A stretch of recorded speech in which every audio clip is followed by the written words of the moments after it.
In this sprint drills video, we're going to take a look at how you can improve your reactivity and your cadence and foot strike. When your foot hits the ground whilst sprinting or taking off in the long jump, for example, you've only got milliseconds to impart force that will propel you quickly forwards. You're looking at a foot strike at maximum velocity of around 0.89 seconds, and for a long jump takeoff, just over 100 milliseconds, so around about 1100 milliseconds. So you've not got a lot of time to impart force.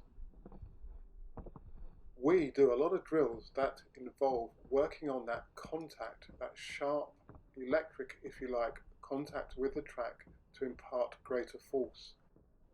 Here, some of the younger athletes are working on a quick rotation, a very quick rotation, low leg cycle.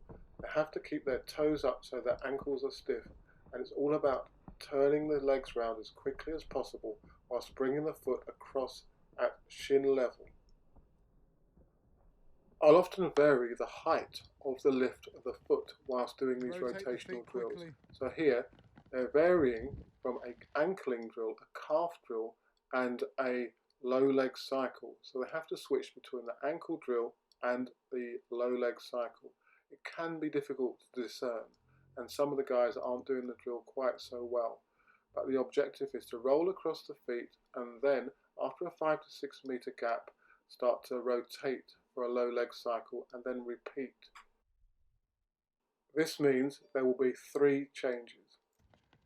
Another great drill for improving foot strike are these bent knee scissor drills. So the objective here is to pull the heel back to the track surface as quickly as possible, striking on the forefoot of the foot whilst maintaining a constant knee bend. You don't want to lift the foot too high, and you really must focus on using your glutes and hamstrings to whip the foot back into the track surface. Here's a progression of the drill where the athletes transition from the bent knee scissors into running. Now this must be gradual. Here you see Ben in yellow and his foot ready to strike the ground, to really be pulled back into the surface. The quicker that foot is pulled back, the greater the impetus there will be and energy return.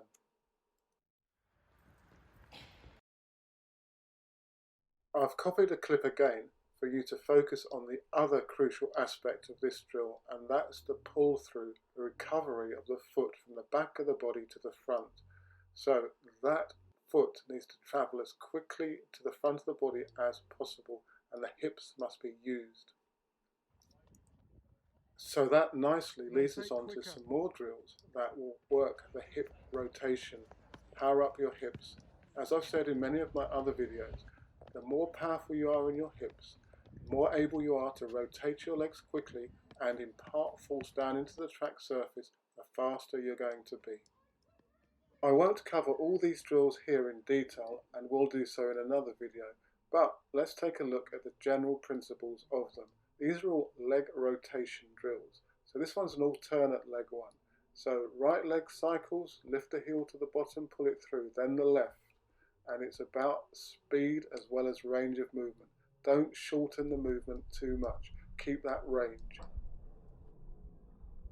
So here's Paul doing a single leg cycle drill. The leg cycles every other step. Now, you'll see some similarities with the drills that we started off this video with, i.e. the foot contact. So he has to work on rotating that heel to the front, but then the heel leads into the ground on the contact, although the contact is made on the forefoot. So you can see how all the drills fit together. And speaking of it all fitting together, the objective then when running is to place an emphasis whilst we're doing the drills part of the session, or the technical part of the session, on an element of what we've covered in the previous drills. So here the emphasis was on the heel recovery and the foot strike whilst Paul was running. Although I've found the drills will directly improve sprint form in terms of conditioning particular muscle groups to power up the sprinting action, it's crucial that you do think whilst you're sprinting. Think about your technical execution. focus on a particular element of your running action. So that's how I try to set up the technical aspects of sprinting for my jumpers and sprinters, i.e. we do a relevant number of drills and we try to focus on those drills during some technical runs and sprints.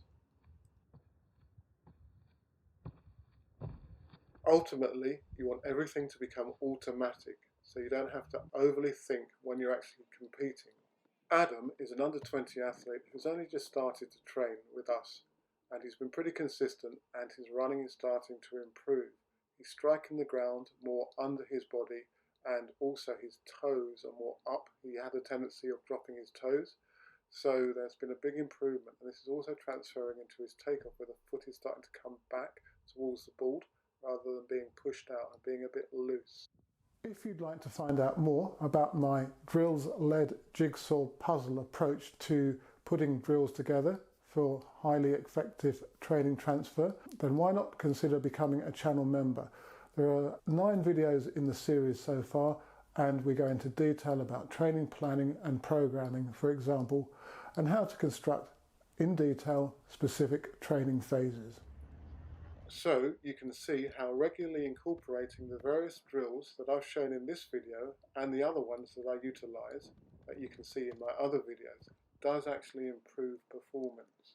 You do need to do them regularly, and you do need to focus on their technical execution, and likewise you need to focus on imparting what you're learning into your actual sprinting. As usual, thanks for watching, and if you've any particular questions on the content of this video or any others, do leave them in the section below or through my other social media. And good luck with any competitions that you've got, and stay safe. Do subscribe to the channel and consider channel memberships.